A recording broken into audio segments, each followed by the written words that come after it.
Punta tayo bukas. Ay, naku po, yun na nga po Kahit walang sinasabi hearing. natin. Gusto ko malaman bakit kayo nag-cancel. At saka, gawin na natin. Nandito na ako eh. Tapos niyo Ayun ang pinakamaganda. patapos niyo akong hamunin ng hamunin. Agay, ano nga. So, Yan punta ako. Tsaka, gawin na natin 10 days. Marathon hearing. Hindi na ako alis dito. So yun po. Grabe naman yan.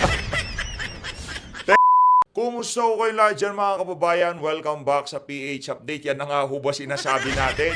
Ruina Garma, nahuli na ho siya dyan sa Amerika at pinapauwi na ho siya sa Pilipinas sa lalong madaling panahon. Pero bago yan mga kababayan, isang like at isang subscribe, masaya na ho tayo dyan at sa mga gusto sumali sa ating community, i-click nyo lang ho yung join button sa baba para kayo ho ang pinakaunang makakita sa ating mga reaction video. Yun na nga, dito sa bahagi ng video natin na to, gusto ho muna natin pasalamatan yung mga kasama ho natin dito sa PH Update na hanip kung makasuporta dyan sa comment section.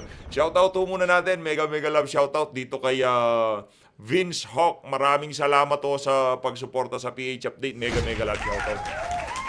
Mega love shoutout din ho dito kay Rose L. Maraming salamat ho. Ma'am Rose, maraming salamat ho. Mega love shoutout. Thank you ho sa pagsuporta sa PH Update. At ito si Ma'am Zenaida White. Ma'am Zenaida White, maraming salamat ho sa 9 New Zealand dollar. Palakpakan ho natin itong si Ma'am Zenaida White. No? Ano yan, sila ho talaga yung mga suki, ika nga yung mga laging nagpapakulay dyan sa comment section. Again, pinapakita lang ho natin to para mapakita na sa ating mga kababayan na nagpapakulay dyan, sobrang na-appreciate ho natin ang ginagawa yung effort na pagsuporta sa PH Update. Pero, isang like at isang subscribe, masaya na ho tayo dyan. Hayun na nga mga kababayan. Dito sa bahagi ng video natin na to, pakinggan ho muna natin ang report nitong si ano pangalan nito? Si Jean Fajardo kaugnay diyan sa pagkakahuli na yan dito kay Ruina Garma. Ito, pakinggan ho natin to, game.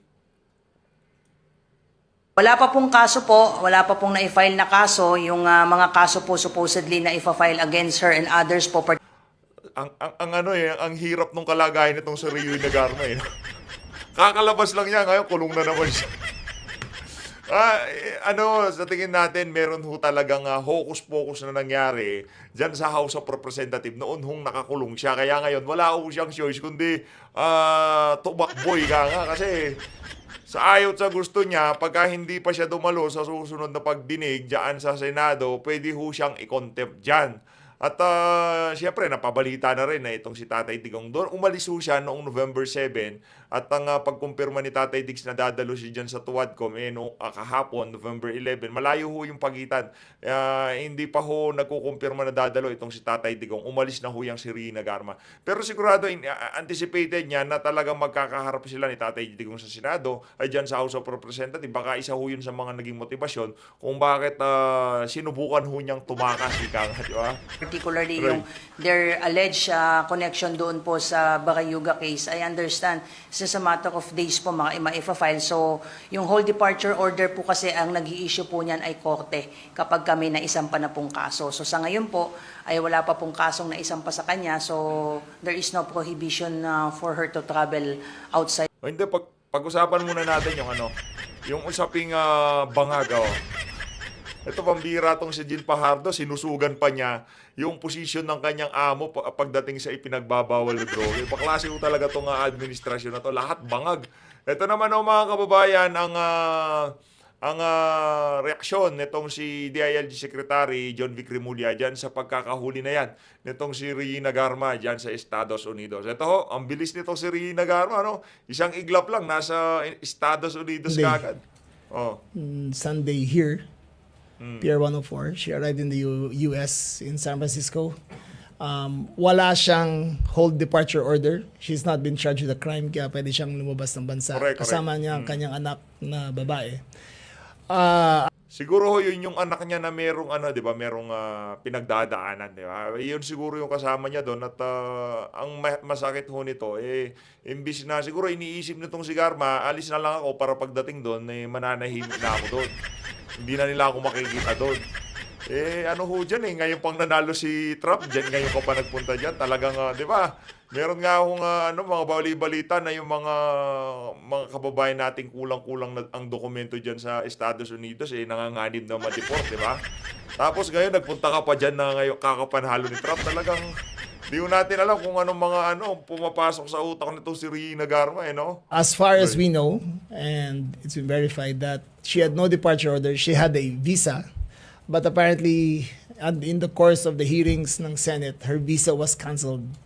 So, nagbaka sakali yata siya na pumunta ron, dumating siya sa Amerika. Ang US Immigration INS, ang US INS, ang nag-flag sa kanya, detained sila, and they're in the process of being sent home here, back here to the Philippines. Ayun. Sorry, but Ayun na nga mga kababayan, ihahatid na ho sa lalong madaling panahon yang si Rina Garma sa Pilipinas.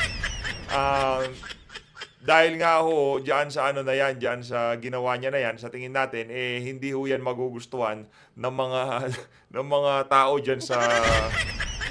Ang dami naman kasi bansang pwedeng puntahan. Talagang napagdiskitahan pa nitong si Rina Garma, Amerika pa. Siguro marami siyang kamag-anak doon. Dito sa bahagi ng video natin na to, nasa saganang mamamayan ho, itong si Atty. Salvador Panelo. Pakinggan ho natin kung anong naging talakayan nila dyan, itong si Sir Jen at itong si Sir Nelson. Ito mga kababayan. Sapagkat hindi tuloy ang Quadcom bukas, Nelson. Minabuti po na dito na muna siya pumunta. Kasi nga ay unexpected din na hindi pa na matutuloy bukas di ba? Oo. Sabi niya, parang Nakaka-frustrate din ko pa pala dito. Excited na ako dumalo doon Oo. Nako. Ito na po ang ating makakasama sa loob ng studio. Hindi po namin na-expect na makakasama namin, Atty. Sal Panelo. Atty. Sal, masayang hapon po sa inyo. Palakpakan ho muna natin. Ito si Atty. Sal Panelo. Oho. Pwede pa lang phone patch. Nandito pa ako. Ang traffic pa naman. Ayun na nga po. Pakikwento niya po ba? Ano bang nangyari at anong nasa ng dating Pangulo? Pangulo Duterte. Ang background muna, di ba, sige po. nag-imbita sila. Tapos dahil nga masyadong short notice nung una, hindi siya nakarating. In fact, ang suggestion ko, gawin nyo kasing 2 weeks notice naman. Oh. Kasi, for all you know, baka meron siyang previous engagement, hindi makakarating. O kaya naman, may masama pakiramdam. Tapos, tama-tama naman, nung gumanda ng karamdaman niya, katawan, Yes. nag-invite ang Senate. Kaya nakarating. Pagkatapos, masama ang loob nila. Opo. Bakit na pumunta sa Senate, sa kanila hindi. Kako, masyado kayo short notice. Anyway, so nag-imbita na naman sila. Opo. Pero, bago nagsalita si Presidente Duterte na hindi siya attend, ako po'y tinatanong na, sabi ko, kasi ano rin bang ipapayo ko? Sabi ko, unang-una, hindi ko pinapayuhan yun. Abogado yun Magaling yun. Pero kung ako tatanungin nyo, hindi na siya dapat umattend. And I gave 4 reasons why. Number 1, it's a waste of time. Money. Unang-una ako si Presidente Duterte, hindi naman mayaman yan. Pag pumupunta yan ng Maynila, may insurance yan. Merong secure. Dahil entitled siya. Meron siyang staff. O magpapamasahe pa, tapos titira pa rito. Makakain pa. Ilang araw pa. Correct. At the same time, Yung mga maliliit na detalye ho na yun, hindi ho yung naiintindihan ng mga congressman dyan sa Quadcom. time ka ako, waste of time and money din sa taxpayer kasi hindi naman kailangan. Bakit hindi kailangan pumunta? Nasabi niya na ho, lahat ang dapat niya sabihin Yun na nga. In fact, pati yung hindi tinatanong sa kanya, sinasagot niya na At sumuko na nga ang mga senador. Sabi niya, hindi ako alis dito. Gusto mo hanggang umaga tayo. Tapusin na natin. Pangatlo ka ako, kung sa tingin nyo meron siyang kasalanan, bakit pa kayo nag-iimbestiga? Hinusgahan nyo na nga Yun na nga. Bakit di nyo na lang i-file ang kaso? Yun ang mga dahilan ko. Kung sa inyo, kung kayo yan. Kung ako yun. At yun din ang ginawang dahilan ni Presidente. Ano sumulat? Sumulat siya. Di ba? Yun ang nakalagay Lahat na naging dahilan ko para sa kanya, yun din ang naging dahilan niya. Kaya nagkatugma kaming dalawa. Okay, eto na. Ayan, bakit biglang nagbago? Bakit biglang pupunta na siya? Paano naman hindi? Kung baga, sabi niya nga, masyado na silang makulit sal. Sabi, hindi na sila nakikinig ng katwiran Gusto nila pumunta ako doon. Pagkatapos sasabihin, pagtakot ako. Di ba, nag-press ko siya. I don't give a plank. Sabi niya, pupuntahan ko kayo. Kaya sabi niya, punta ako. O kaya lang, kahapon pa siya nandito, bigla naman kinasil. Tingnan mo yung mga... At talagang prepare na siyang pumunta bukas. Kasi nga nandito na siya kahapon pa hindi naman... Ibig sabihin, nandito na siya. Grabe naman. Anak na to, kaibang klase ho tayo. Napakawalang yaho. Iimbita-imbitahan nyo yung mama. Tapos, nung pumunta na ng dyan sa Maynila, lumuwas na ho Ngayon, kinansila nyo. Ganyan ho sila kawalang ya dyan sa Wadcom. Nakarating sa kanya, sabi na yan. nila, sabi ni Kong Ace, may nag-text sa akin, reporter. Sabi ni Kong Ace, sinagot yung, kasi sabi ko, pagkatapos yung kakong minanduhan siya. Mando nga ang ginagawa niya dahil inaasar niyo na ng gusto eh. Kinakantsawan niyo.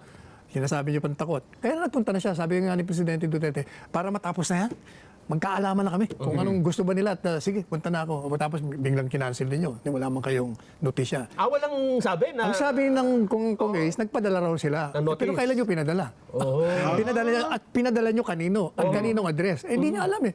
Sabi ko, hindi naman sira ulo niya. Pupunta rito dahil wala naman palang pupuntahan. Kaya, sabi ni Presidente Duterte sa akin, punta tayo bukas. Ay, yun ako po. Yun ang nga po Kahit walang sinasabi hearing. natin. Gusto kong malaman bakit kayo nag-cancel. At saka, gawin na natin. Nandito na ako eh. Tapos niyo Ayun ang pinakamaganda. patapos niyo akong hamunin ng hamunin. ano nga, So, punta ako. Tsaka, gawin na natin 10 days. Marathon hearing. Hindi na ako alis dito. So yun po, Grabe naman yan. 10 days marathon hearing, hinamon ho ni Tatay Digong itong mga ano na to, itong mga tambaluslos na to, no? Bago natin ituloy ang ating talakayan, gusto ko ho munang i-shoutout itong si Ma'am, ano?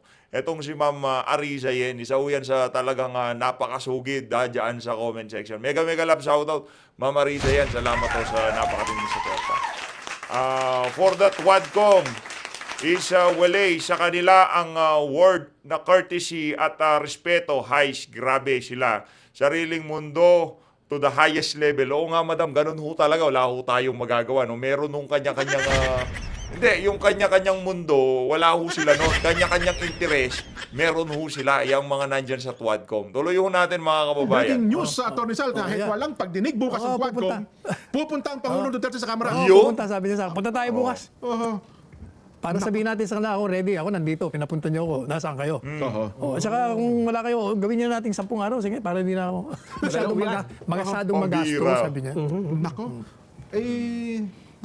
Paano? Ito, kung halimbawa, pagdating niyo bukas yun, wala palang mag-entertain sa inyo. I'm sure meron mag-entertain. Kaya kakausapin lang namin, ano bang gusto niyo? So, patutunayan nyo lang na talagang kayo ay willing na pumunta sa Kamara de Representantes. Correct, kasi ginagamit na anggulo ng mga tambaluslos na yan. Kesyo, baka dahil nabalitaan itong si Digong na postpone, kaya ngayon nag-aangas-angas siya na ganyan. Di ba ganun ho rin sinasabi nila? Ngayon, para wala nang maraming cheche-bureche, talagang pupunta ho siya. O hindi nyo na masasabi na kesyo nalaman niyang postpone kaya lumakas sa loob niya. Hindi ho. Kahapon pa pala nasa Manila yan si Tatay Diggs. Yan ako naman. Representante. Kaya ang problema, ito namang isang congressman nila doon, yung isa sa mga, ang grammar nakakayamot, yung mahilig magsabi ng with regards. Walang S ang with regard, Congressman. Diyos ko ka naman, paulit-ulit na lang kayong dalawa. Anyway, biro mo sabi ba naman, ginawa yan si Presidente Duterte. Talagang nang bubudol. Porkit cancelled sa kadarating, napakawalang iya talaga. Bakit? Yun nga yung script Kayo nila. nga yung nag-cancel eh. Hindi nga alam eh. Yun ang istorya. Nako, matindi ho ito. So ngayon po, ano ang meron pa buong bang mga gagawing legal na hakbang? Well, kayo po, bilang dating Presidential Legal Advisor po ng Pangulong Digong at Rizal. Kami naghihintay lang, kaya nga pupunta eh. Pero ang sigurong magandang liwanagin natin sa programa nyo, yung mga sinabi niya doon sa Senado na pinipilit nila, binabago nila, they're taking him out of context. Opo. Binabago nila yung mga salita niya, gaya yung sinabi niya. Isa-isahin natin. Una, ano yung Sabi niya, binago? sinabi niya, I have a death squad. Naku, Death squad. inamin. Ang problema mo sa kanila, hindi nila pinapakinggan ng presidente. Pinapaliwanag niya. In fact, ang una niya sinabi, death squad is being loosely used. Yun dapat yun nabigyan ka na ng warning na yung death squad ginagamit loosely. Kaya nung sinabi niya nga, I have a death squad, he was using it loosely. At pinaliwanag niya kung bakit. Sabi niya, alam nyo, magaling ako mag-intriga. Galing ako sa cyber. Kaya ako naging presidente. Ginagawa ko, iniintrigo ko yung mga kriminal. Kaya nagpapatayan sila. Kaya in that sense, mga death squad ko yan. Kasi hindi na kailangan na yung mga pulis ko ay mga aresto. Sila na. Tapos kung lalabanan sila ang papatay. Kaya sila mismo ang death squad ko. So ang ibig niyo sabihin dito, hindi tinignan ko. Pero kanina ho mga kababayan, yung si Paduano, wala ko siya sa press con. Di ba? Siya yung pinakamaangas, siya yung pinakamayabang, pero noong magsasalita na yung mga kasama niya, siya yung nanghamon, di ba? Naglulukohan tayo dito. May pag-ganod pa yan si Paduano eh. Texto. Hindi niya. Kaya mabuti pa ito si Coco Pimentel. Sabi niya, we have to listen to the entirety ng kanyang sinasabi. Kasi may sasabihin siya, una, babaguhin niya sa pangalawa. Tapos babaguhin niya sa pangatlo. Kaya hindi mo malaman kung alin mo doon. Kung ibig sabihin, either nagbibiro yan or hindi natin siya naiintindihan. Yun ang una. Yung pangalawa. Yung sinasabi niya, kasi di ba yung senadora doon, pinagpipilitan niya na, Anong sabi niyo, Mr. President? You are assuming full and legal responsibility. Sabi niya, yes. So are you now admitting that you're responsible for the killing of Lian? Hindi sabi ni Presidente, hindi naman po pwede yun. Kasi yung krimen, hindi mo pwedeng i-transfer yung criminal liability sa ibang tao na wala naman siyang kinalaman. Hindi, ba sabi niyo, legal responsibility. Teka muna, pinaliwanag niya ni Presidente. Yung aking assuming responsibility, policy yun. In other words, my policy is war on drugs. So, hindi niya sinabi exactly, pero ang ibig niya sabihin, I'm putting the success or failure of this drug war on my shoulders. If it fails, then ako ang sisihin niyo, walang iba. Inaako ko, yung kabiguan ko. Pero sinabi niyo legal responsibility. Well, maliwang intindi. Ang ibig kong sabihin, palibasa, hindi kasi abogado. Ang ibig sabihin nun, under the Constitution, yung Galing pangunahing ito si tungkulin po Panilo. ng Presidente ay bigyan ng proteksyon at pagsilbihan ng mamamayan. Kasama ho doon na pag may ginawang kalokohan ang mga opisyalis ng gobyerno, mga pulis in connection with the drug war, trabaho niya, tungkulin niya na iusigin yung mga tao. At yun naman ang ginawa niya. Yes. So, yung when sinabi niya ngayos, yung legal responsibility, I did it. Dinimanda ko sila. Nakakonvict nga tayo eh. Oh, ano pa bang gusto niyo? Paano? Pero pinagpipilitan kasi nga gusto nilang sira ng Presidente Duterte. Yun lang yun. So, well, ang problema kasi sabi nila, hindi namin anya malaman kung kailan seryoso at kung kailan nagbibiro ang Pangulong Duterte. At saka yung pinupunto nila, Atty. Rizal, na under oath anya yan, hindi anya natin pwedeng sabing nagbibiro ang dating Pangulong Rodrigo Duterte. Whether Atty. it's, Rizal. Opo. alam po niya, natatawa ko dun sa argument. Whether it's under oath or not, you should know whether one is joking or not. In other words, you're under oath na nagjo-joke. Anong mali dun? Di ba? Under oath ako, pero nagbibiro ako. Sabi ko nga dun sa artikulo ko sa Manila Times nung Monday, ano ba ang response dun sa sinabi niyang, yan, mga death squad yan, yung isa, dalawa, tatlo, yung mga general na yan. yung mga general, Hindi ba nagtawanan sila mismo, nagtawanan din ng gallery, at ang sabi nila, nagbibiro lang si Presidente. Ibig sabihin, kung matino yung pag-iisip niyo, alam niyo nagbibiro siya doon. Kasi yung mga susunod niya mga pahayag, sinasabi niya, ang instruction ko sa kanila, arrestuin niyo, dalhin niyo sa kulungan. Pag naglaban, at nanganganib ang buhay niyo, ayaw kung bangkay kayong darating dito, patayin niyo. Wala rin nung masama doon. Yung sinasabi nila, but he encouraged them to shoot. That is not a crime. Ikaw ang kriminal, sabihin ko sa'yo, sige, barilin mo ako at nang mabaril kita. Is that a crime? It's not a crime. Nako. Excited. Pero talagang frustrated si Presidente Duterte. Hot na hot siya kagabi, tinawagan niya ako eh. Sabi niya, mag-enter ka na ng appearance mo ha. Ikaw ang abogado ko rito, si Delgado doon sa'yo, Davao. O talagang laban na tayo. Hindi, nayayamot ako dyan sa isang kongresistang yan eh. Takot daw ako. Sino pa? Si Pagkalanan niyo. Tsaka ano, ang sabi niya, naglolo. Naku, itong si Paduano may kalalagyan to. At saka itong si Atrasabante, nandun lang sa dalawa na yon. Atrasabante o itong si Paduano, nayayamot itong si Tatay Digong dyan sa dalawang anak niya. Kung ano ba tayo dito? First time kayo inimbitahan tapos hindi pala kayo pupunta eh. Yung problema sa kanya, hindi niya iniintindi. Ang unang imbitasyon, ang sabi ni Presidente, may masama ang pakiramdam ko. Bigyan niyo ako ng panahon. After a while, in between the first invitation and the second, nagsalita na siya. Kaya may reason na siya. Ano pa bang gagawin ko dyan? Nagsalita na ako sa inyo. O siguro, kung matuloy man yan at darating siya sa susunod na inireset nila, siguro ang gagawin niya, uulitin niya at paliliwanag niya ulit. Sabi ko nga, wala ka nang ginawa kundi magpaliwanag, paulit-ulit na nga eh. Pero talagang ang target nila, ikaw, saka si Inday Sara. Politika lang yan. Makakatulong sa kanilang re-election bid. Di ba? Makakatulong o makakasama? Hindi, makakatulong kasi, hindi ba publicity good or bad? It's good. Ang problema, ang publicity, nagagalit ang tao, baka hindi sila abutin sa botohan. Parang hindi iboto ng tao, Atty. Rizal eh. Sorry na lang sila. Pero if you notice, yung mga miyembro ng Kongreso, mga bagong muka. Oo nga, mga bata ko ngayon. Hindi mo napansin? Hindi kilala eh. Kaya this is their opportunity Ganda ng talakayan dito. to Ganda, claim ganda. Galing, notoriety, not popularity. Kaya gagawa sila ng Yung good publicity, bad publicity, good publicity.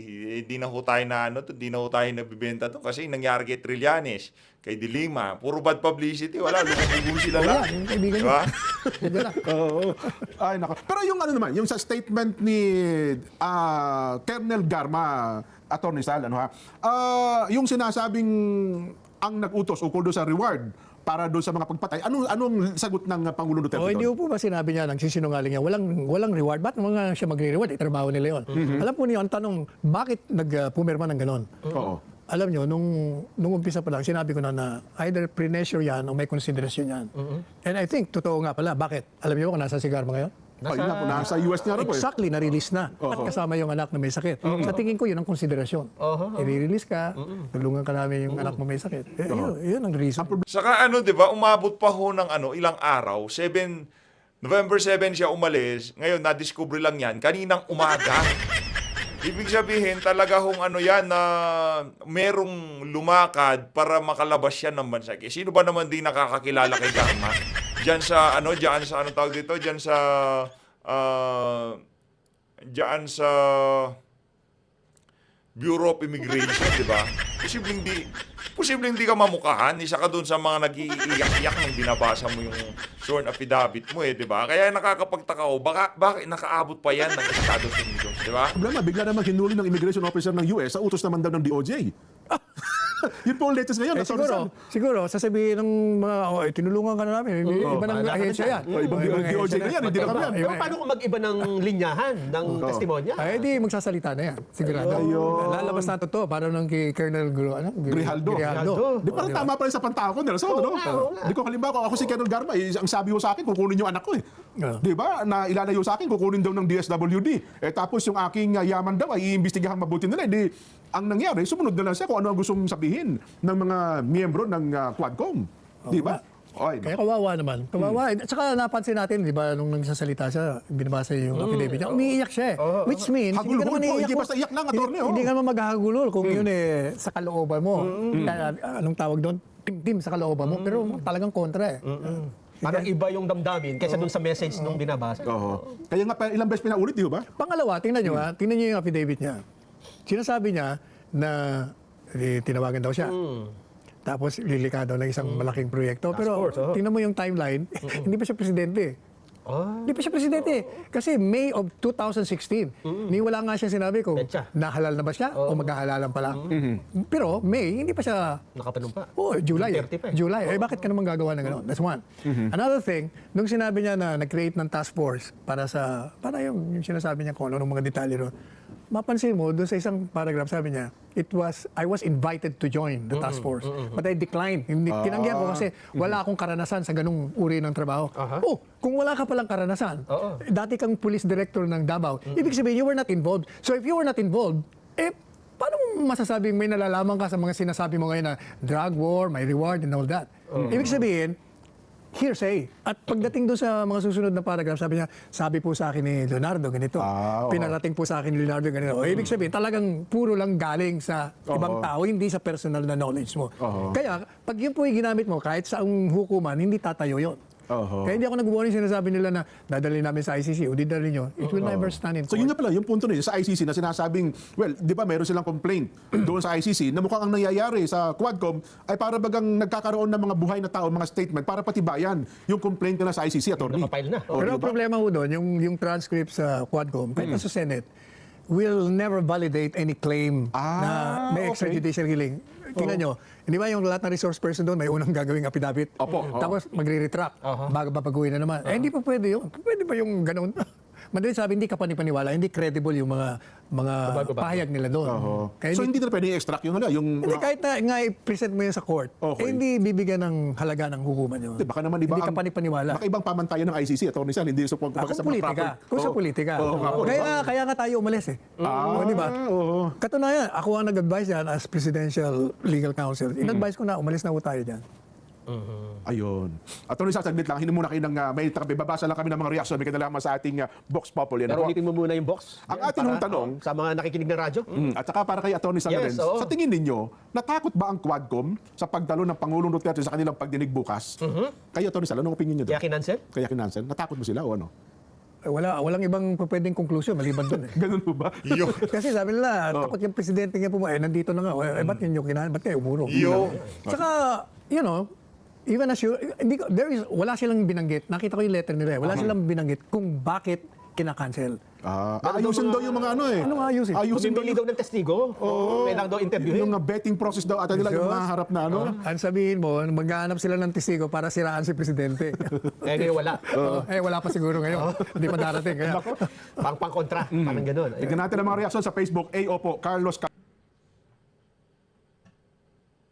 ng 0998-988-8898. Ulitin ko po. Si Kuya Jim dyan. Oo. Ay nasa Cebu, mamayang 9 p.m. Aba, si Kuya Oo. Jim Miranda. Dyan sa Cebu para dyan sa mga may tanong sa Supreme Pure Organic Party. Yan, magsisimula ng kanilang hanap buhay. Yes. Ayan. At patuloy po, nakakasama namin sa loob ng studio. Dinalaw kami at hindi po ito nakaschedule. Attorney Sal Panelo, na-miss namin. Matagal namin itong kasama. Kahit na nasa radyo pa lamang ho kami. Ano, ha? Pero, Eagle Broadcasting pa doon. nandun po tayo sa Maligaya Building. Ano? Maligaya Building pa. At saka natatandaan nyo, Attorney Sal, nung nag-commute kayo mula Marikina, papunta Malacanang. Commute challenge. Oo, commute challenge. Nag-jeep siya eh. Oo nga. In-interview natin, di ba? Dito sa ano, Oo, sabi sa niya, program ito. kasi pinagkakagulo siya ng report. Ayaw niya tapusin yung interview sa akin. Ini-interview pa ako. Ganito. Nakasakay sa jeep. Oo. Oo nga, oo. At Rizal, ano ang gusto nating mensahe sa ating mga taga-subaybay? Ang dami ho natin nanonood ngayon, ano ha? Mukhang nabigla rin sila sa pagdalaw niyo sa aming palatuntunan sa ganang mamamayan. Eh kasi nga, ang alam ko live, kaya ako nagpunta rito. Malapit na kasi ako rito, nandiyan lang ako sa Marikina eh. Opo. Eh kung nalaman ko lang Pwede phone patch. pwede mo lang phone Eh, patch. mas maganda nga Anyway, yun. Mas maganda yung live. ang masasabi ko lang ang mga tao, kailangan maging assertive kayo. At saka kailangan, wag lang tayo sa text o sa salita. Pag lumabas ho ang Presidente Duterte, lumabas din kayo. Kasi doon Ngayon, makikita. naku, yan ang yan ho ang kinatatakot nitong mga congressman na to, yung mga panawagan na ganyan. Tulungan ho natin yung mga ganyang klaseng panawagan, no? Ibahagi ho natin ng mga video na kung saan itong si Atty. Panelo nananawagan na pagka nagpunta diyan sa Batasang Complex si Tatay Digong, sabayan ho natin siya. Kita ang suporta niya. Kaya bukas marami daw pupunta roon kahit na hindi tuloy, nandun sila. Sa Batasan? Kahit hindi tuloy ang hearing. Pupunta ba yung mga kasama natin? Pupunta ba? Kasi pupunta si Presidente. Kaya bibigyan daw siya ng suporta. Ganun po ha. Sa pong araw, si Pangulo doon? Hindi, yun ang i-request niya. Na marathon hearing. Yung marathon hearing para hindi na ako yung pabalik-balikin dito. Nandito na rin lang ako, sabi niya. Pwede niyo bang sabihin kung anong oras? Baka ang ating mga kababayan ay nag-aabang din Alas pa. 10 ng umaga kami pupunta doon. Ayun. Alas 10 na umaga, medyo maaga ho. Medyo maaga ho, pero pagkahapon, nandiyan pa si Tatay Diggs. Tignan natin kung makakapunta. Anyway, magpapaalam na po ako. Meron pa akong isa. No problem. Maraming salamat. Sayang 5-10 minutes na lang tayo, Atty. Sal. Matatapos na tayo eh. Ano ba? 10 minutes. 10 minutes na ba? Isagad na natin ang alas sige. Sagad na natin, no? Ayun, sagad na yan, sagad na. Masarap eh. Oo nga, masarap. Ano bang ito? Ano bang brand? Masarap eh. Sa mga sa mga followers natin at sa ating mga kababayan, mga followers din po ni Atty. Sal, pwede kayo maglagay pala ng hashtag Atty. Sal Panelo. Oo. Ayun, Iyo. hashtag Atty. Sal Panelo para nang sa ganun ay pumasok din po doon sa inyong may mga TikTok. TikTok, may TikTok ako, sal.panelo. Ayun. Almost every night ang Ay, aking i-follow ho natin itong si Atty. Sal Panelo. Nagla-live din pala kayo sa Alangan TikTok. naman, di TikTok. ba? At saka doon, alam nakakatuwa yung TikTok. Pag tatanungin ko, mag-guessing game po tayo. Sino ang pinaka-ingratong kandidato sa Davao na kumakalamang kay Presidente Duterte? No, Eh, mukhang isa lang naman yata. dalawa sila eh. Dalawa. Sino ang senador na may kapangalan sa underpass diyan sa Maynila, naging mayor, ang sinusulong ang 33 billion, napakawalang yung senador. Anong kagad nila? Wala na akong binabanggit ha. Kaya nakakatuwa itong TikTok eh. At saka Atty. Sal, liwanagin nga natin kasi noong isang araw may statement ang Pangulong Digong na parang graduate na ako sa politika, ipapasa ko na sa mga bata kahit na yung pagiging mayor daw niya sa Davao City. Na pakiclear yung ano ang ibig Hindi, sabihin ng ang Pangulong konteksto Digong nun, kasi pinapanood ko siya eh. Ang pinag-uusapan doon, yung mga tatakbo raw ng mga drug lords.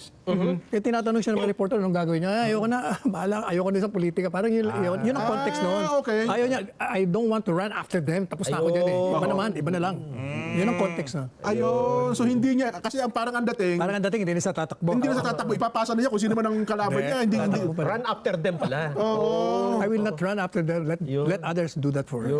I'm retired already. Tapos na ako dyan, sabi niya, pagod na ako dyan. Ganun pala yun. So hindi po sa umaatras sa pagtakbo niya bilang mayor ng Davao City. Hindi ako kagaling ng isang kongresista. Atras ng atras. Si Amante ata yan. Akala ko Magaling talaga. Sarap ng batuan nila eh. Nagagalit. Actually, mga kaibigan ko yun. Oo nga po, alam niyo naman natin, yan naman yan eh. O yung kaibigan mong Bomba Star. Hindi. Ako, yung sa Santa Rosa. Oo. Ano na raw siya ngayon? Nag-google na lang daw po ata. Puro Google na lang. Google. Opo. Eh, kailangan mag-Google siya ng grammar. Kumusta ang kalusugan ng Pangulo? Mukhang malakas siya ngayon. Lalo-lalo na kung may mga magagandang dalaga sa likod niya. Ay, talagang malakas ho yun. Yan ang kanyang vitamin. Pareho. Lalo na pag nandiyan si Ma'am Hanilet. Malakas. Opo. lalong bawi. malakas. Hindi kayo mapagalitan di pa. Pero ano ba ang issue doon? Halimbawa, yung nagiging issue ngayon, Atty. Sal, yung pag-oath at hindi pag-oath sa mga pagdinig ng komite ng Kongreso. Kayo, anong pananaw nyo doon? Eh, may punto naman si Inday Sara. Ang imbitasyon yung sinasabi nyo na resource person. Wala naman kayo sinasabing witness. Ang rules nyo, yung witness, susumpa. Eh, hindi naman ako witness. Eh, ba't ako susumpa? Tama, baguhin nila ang rules. Di ba? Abogado yung kausap eh. Opo. Ang problema kasi, alam niyo ba, ang nagsabi nito, abogada sa loob ng Kongreso, sabi niya, Attorney Sal, alam mo ba, there are ilang bang kongresista? 200, Parang 300 plus po. Ngayon, 314. mga ganon. Alam mo, out of 300 something, there are only 10 lawyers, members of Congress. Nasyak ako. Naloko na. 10 lang? 10 lang daw sila. 10 lang. Biro mo yun? 10. Baka iba doon, di pa nagpa-practice talaga.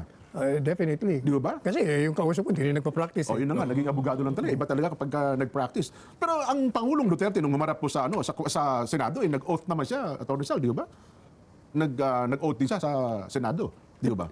Kasi tinanong naman siya, pwede ka ba magawa? Wala namang problema. So walang, kasi di ba yung sa part naman ng pangalawang Pangulo na hindi siya nag-oath dahil nga sa nasabi. Base doon sa imbitasyon kasi. Tinitingnan niya yung imbitasyon. Hindi naman nila masagot.